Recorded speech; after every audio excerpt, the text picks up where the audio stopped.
While many countries battle a difficult second wave of the COVID-19 pandemic, a light at the end of the tunnel has been offered by the rapid approval and rollout of several new vaccines. Previously, it has taken many years to develop and bring to market new vaccines. But with a global emergency, large amounts of funding and willing trial participants, scientists have been able to offer a range of vaccines in just a year. Many of these are pioneering next-generation technology, which can be rapidly scaled up to meet global demand. To start, we can look at how vaccines are traditionally produced. Classically, eggs are used to cultivate viruses. It's a method that has been applied for over 70 years and is used to develop either live attenuated or inactivated vaccines. Live attenuated vaccines use a weakened form of the virus, where the capacity to cause disease is minimized or the ability to replicate is prevented. Inactivated vaccines are killed by applying either heat, acid, or radiation. The weakened or killed virus is then injected into people, activating the body's immune response to provide protection against disease. For the virus SARS-CoV-2 and its disease COVID-19, there are currently a few inactivated vaccines being used. Two examples are the Sinovac vaccine, approved for emergency use in China and Brazil, and Bharat Biotech vaccine in India. This is still the most common approach to developing vaccines. But there are now 4 other types of vaccines being used against SARS-CoV-2: genetic, viral vector, protein subunit, and virus-like particles. The majority target the exact same part of the virus. This is the spike-like structure or spike protein on the surface of the virus, which binds to human cells and allows the genetic code to enter and infect the cell. How each type of vaccine targets the spike protein differs. The most revolutionary are genetic and viral vector vaccines. Genetic vaccines inject DNA or mRNA code for just the spike protein directly into the body. Both Moderna and Pfizer-BioNTech use this method and were some of the first vaccines to receive widespread regulatory approval for emergency use. To protect the genetic code, a lipid nanoparticle coat surrounds the mRNA. This unstable molecular protection is the reason why the vaccine needs to be kept at extremely cold temperatures.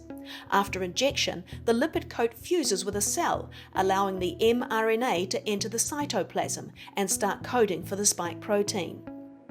Both the spike protein and spike fragments protrude from the cell. When the cell dies, these spike proteins trigger the immune system to provide protection. But we'll come back to this later. Viral vector vaccines use another virus as a vehicle or vector for carrying the code into the body. It's often an adenovirus, a common virus that causes mild cold or flu. As it's more stable than a lipid coat, viral vector vaccines can be kept at refrigerated temperatures. The Oxford AstraZeneca vaccine uses a chimpanzee adenovirus that has previously been shown to have no effect on humans. It contains the modified RNA spike sequence for SARS-CoV-2, but translated into the DNA code of the adenovirus. The adenovirus vector vaccine is injected into the body. When it reaches a cell, the genetic code is released and makes its way to the cell nucleus. An mRNA strand is produced, which is ejected into the cytoplasm, where it is read and coded into SARS-CoV-2 spike proteins that fill the cell and protrude from the exterior. When the cell dies, releasing the spike proteins and fragments, it triggers the immune system. The immune system contains antigen-presenting cells, which can engulf loose spike proteins from a dead cell and present the fragments on its surface. Another vital immune cell, a T helper cell, detects the spike protein fragments on the antigen-presenting cell and activates. At the same time, another immune system cell, a B cell, also detects the spike protein from the vaccine or dead cell, engulfing it to display the spike fragments on its surface. When an activated T helper cell reaches a B cell with the spike protein fragment on its surface, it activates the B cell, causing it to produce antibodies. Antibodies are proteins that can attach themselves to the spike protein. If someone is exposed to the SARS-CoV-2 virus, antibodies bind to the virus spikes, blocking it from infecting a cell and preventing COVID-19 disease.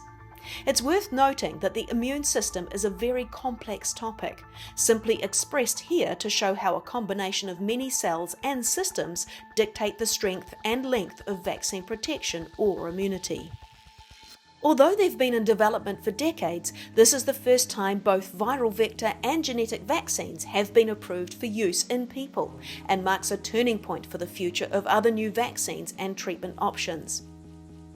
To ensure they're safe and effective, all vaccines undergo a strict clinical trial process, from preclinical to phase 1, 2, and finally 3. To speed up the trial process for the COVID pandemic, some of these phases are run concurrently. All the clinical data is gathered and submitted to regulatory bodies, who decide whether a vaccine is approved based on safety and efficacy. The efficacy percentage, which is often cited, is a particular calculation based on the number of volunteers who test positive for COVID-19 and not on the number of people out of 100 who are protected by the vaccine. In the case of Pfizer-BioNTech, 43,661 volunteers were recruited to the trial and split into two groups, vaccine and placebo. 170 people in the trial tested positive for COVID-19. Of those, 8 had received the vaccine and 162 had received a placebo. Researchers calculate the fraction of those who got sick in both the vaccine and placebo group. They mathematically find the difference between the two fractions and determine the efficacy percentage. If the fractions are the same, it would be 0%. In the case of Pfizer, they calculated it as 95%.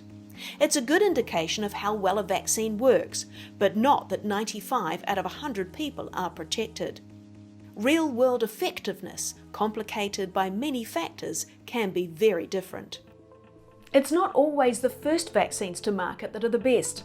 Many other vaccines are still going through clinical trials and could provide stronger or longer immunity, have better safety profile, or be cheaper and easier to produce and distribute.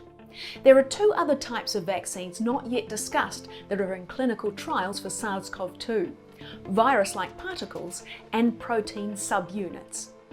Virus-like particles, or VLPs, are currently used for a handful of other vaccines. They work because of their resemblance to the virus, but contain no core genetic material that causes disease. On their surface are exact replicas of the virus spike proteins, which, when injected, will trigger the body's immune response. For SARS-CoV-2, Canada-based Medicago has developed a plant-based VLP currently in phase 2 clinical trials.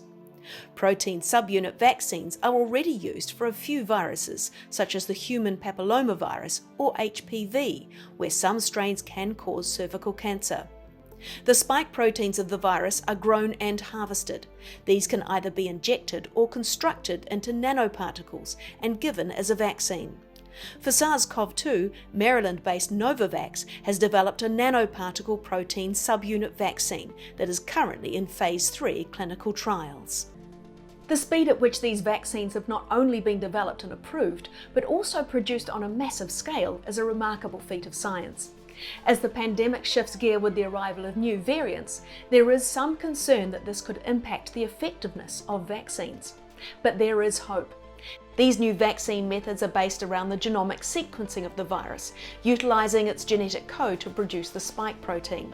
This means that with new variants, the code can be updated, whilst the processes remain the same, meaning new updated vaccines can be developed and produced rapidly, helping us keep one step ahead of the global pandemic.